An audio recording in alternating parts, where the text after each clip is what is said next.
안녕하세요. 스포츠에라입니다. 사랑하는 구독자 및 처음 보신 분들, 고배당 당첨 인증합니다. 실력으로 보여드렸고 어디 누구보다 정확한 정보와 조합으로 매일 무료로 공유해드렸습니다. 스포츠는 매일 있습니다.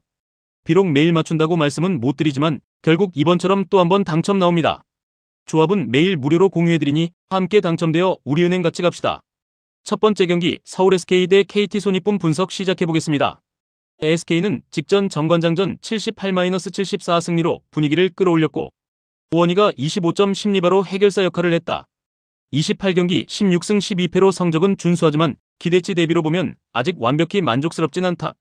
다만 시즌 초반 부진을 털어내고 우상향 흐름을 타고 있다는 점은 분명 긍정적이다.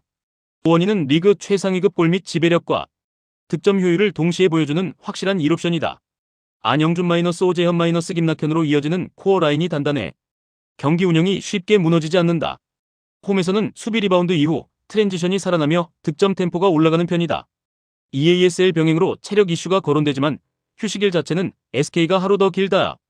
무엇보다 올 시즌 맞대결 3전 3승이 심리적 우위를 확실히 만들어주는 매치업이다.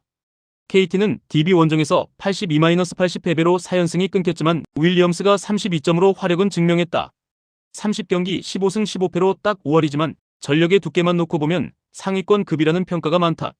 외인 3인방의 기량은 의심 여지가 적고 경기마다 최소한의 득점 기대값이 보장된다. 문정현 한희원 하윤기 등 국내 로테도 단단해 수비와 리바운드에서 쉽게 밀리지 않는다. 슈퍼루키 강성욱도 투입될수록 역할이 선명해지며 변수를 만들 수 있다. 다만 김선영 문성곤 이탈은 수비 에너지와 볼 운반 구간에서 손실이 분명하다. 최근 흐름은 좋았지만 직전 패배가 멘탈적으로는 조금 아쉬운 타이밍이다. 원정에서 SK처럼 템포 올리는 팀을 상대로는 수비 로테가 흔들리면 연속 실점이 나올 수 있다. 두 팀 다 전력 대비 성적이 아쉽다는 공통점이 있지만 현 매치업은 SK 쪽 상성이 강하다. KT가 외인 화력으로 버텨도 SK는 원희 중심으로 페인트존 안정감이 확실하다. EASL 부담이 있어도 휴식일이 하루 더 길고 홈코트 2점까지 챙긴다. 올 시즌 맞대결 3전 3승이 말해주듯 경기 흐름을 잡는 쪽이 SK였던 구도다. 두 번째 경기 부산 KCC 대 한국가스공사 분석 시작해보겠습니다. KCC는 모비스전 패배로 5연패에 빠졌고 최근 분위기 자체가 확실히 꺾여있다. 숀롱이 더블더블을 해도 팀 승리로 연결되지 않는 흐름이 반복되고 있다. 29경기 16승 13패로 성적만 보면 나쁘지 않지만 기대치가 대권인 팀이라 체감은 더 나쁘다. 초호화 라인업을 갖췄지만 시즌 내내 부상 이슈가 끊이지 않아 완전체 가동이 어렵다. 그럼에도 개별 선수들의 클래스와 순간 폭발력은 리그 최상위권이다. 연패가 길어지면 수비 집중력보다 공격 의존도가 커지는 경향이 있어 초반 흐름이 중요하다. 이번 경기는 연패 탈출용 상대라는 동기부여가 확실히 걸리는 지점이다. 특히 홈에서 분위기 반전을 만들기 위해 초반부터 강하게 몰아붙일 공산이 크다. 가스공사는 손호전 67-77 패배, 29경기 9승 20패로 최하위권에 머물러 있다.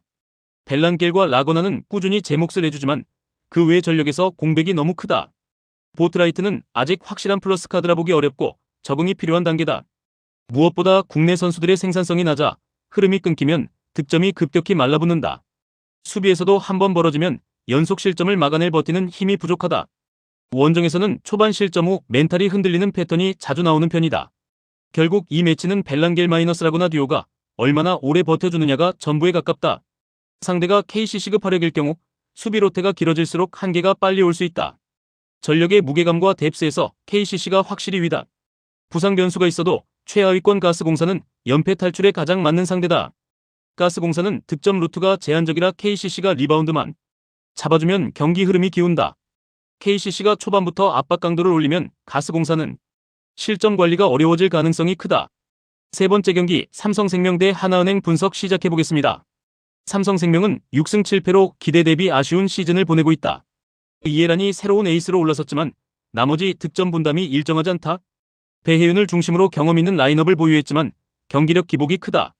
강유림 조수아 윤예빈 김아름 등 자원은 나쁘지 않으나 완성도가 부족하다. 흐름이 좋을 때는 단단하지만 한번 흔들리면 공격이 정체되는 구간이 길다. 수비 리바운드 이후 속공 전개가 매끄럽지 못해 쉽게 점수를 쌓지 못한다. 홈이라도 상대가 압박 강도를 높이면 턴오버 리스크가 커진다. 결국 배혜윤 이해란 듀오 외의 득점 옵션이 얼마나 터지느냐가 관건이다.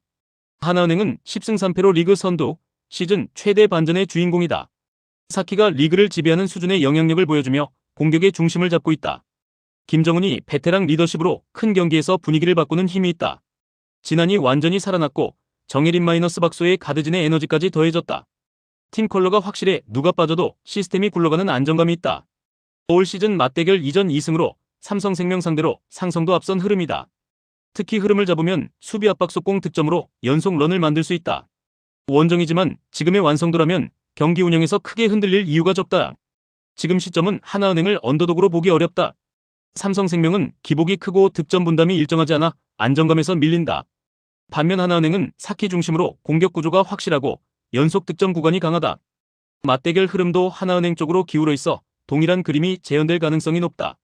네 번째 경기 신한은행 대 BNK 썸 분석 시작해보겠습니다. 신한은행은 2승 10패, 6연패로 분위기와 성적 모두 최하위권이다. 충분히 이길 수 있는 경기를 놓치며 후반에 무너지는 패턴이 반복된다. 전반적으로 위닝 멘탈리티가 낮아지고 실점 이후 회복 속도도 느리다. 신지현 마이너스 신이슬 마이너스 제이센 마이너스 김진영 등 자원은 있지만 시너지가 잘 안 난다.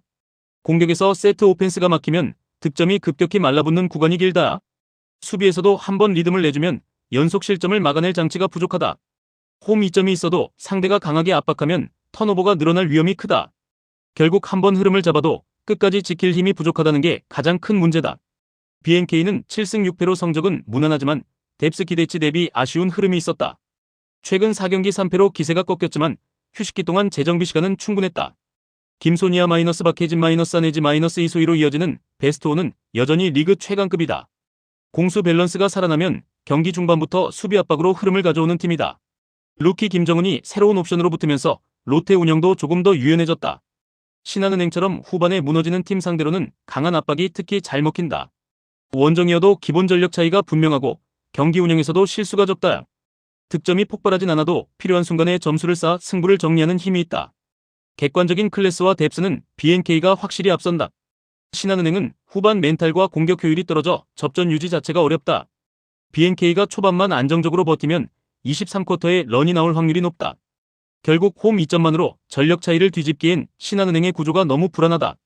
전체 득점은 크게 안 벌어질 수도 있어 언더 흐름도 같이 본다. 다섯 번째 경기 창원 LG 대 고양 소노 분석 시작해보겠습니다. LG는 21승 8패 리그 1위, 시즌 내내 흔들림이 거의 없는 우승 후보 1순위다.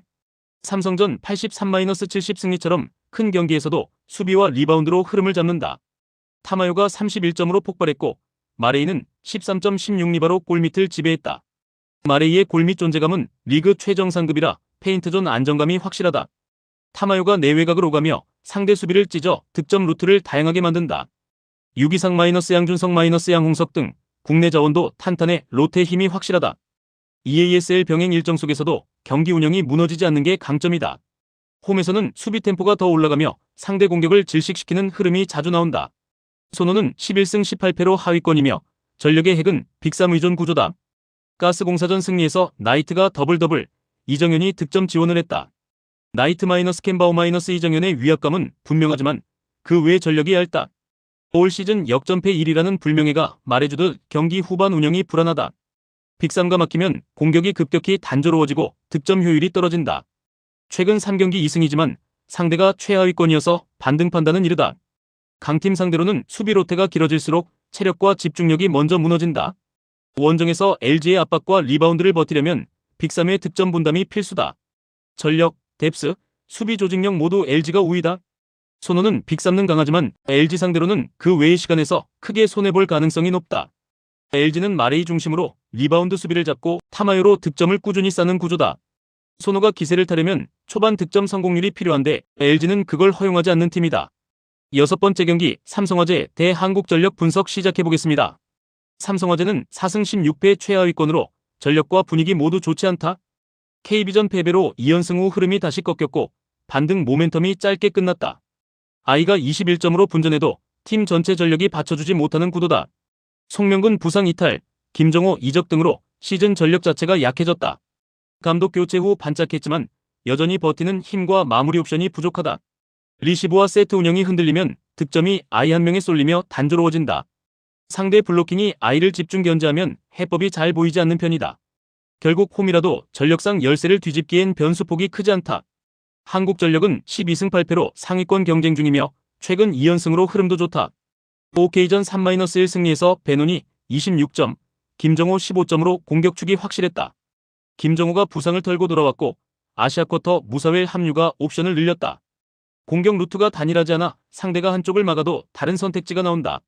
수비 조직이 안정적이라 큰 흔들림 없이 세트 단위로 경기를 운영할 수 있다. 올 시즌 맞대결 3전 3승으로 삼성화재 상대로 자신감도 확실하다. 하루 더 휴식한 일정까지 감안하면 체력에서도 원정이 불리하다고만 보기 어렵다. 결국 경기 내내 큰 흐름을 한국전력이 쥐고 갈 가능성이 높다. 전력, 흐름, 맞대결 상성 모두 한국전력 쪽이 앞선다. 삼성화재는 아이 의존도가 너무 높아 한 번 막히면 세트 운영이 급격히 무너진다. 한국전력은 김정호 복귀 무사웰 합류로 공격 선택지가 더 넓어진 상태다. 맞대결 3전 3승의 구조가 반복될 가능성이 높아 판정승 그림이 자연스럽다. 큰 난타전보단 안정적인 운영으로 한국전력 승 쪽이 가장 합리적이다.